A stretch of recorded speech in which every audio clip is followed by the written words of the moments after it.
I had no intention of getting into this debate. 3 weeks ago it was based on significantly inaccurate information from my review, in terms of some figures from my review, which I was unhappy with.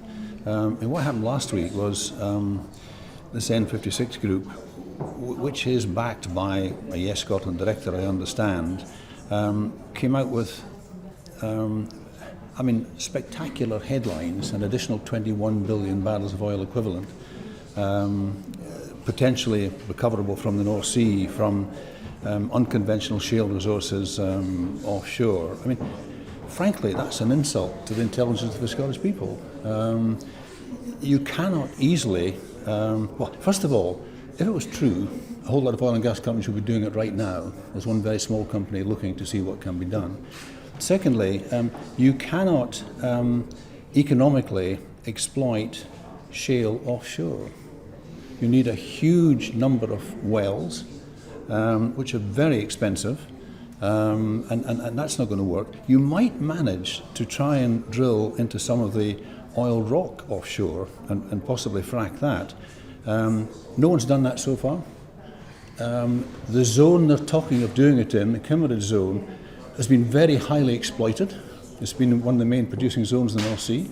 So a very large part of the oil has already been taken from that zone. And frankly, it's not reserves at all. Reserves, you have to do some drilling and test it.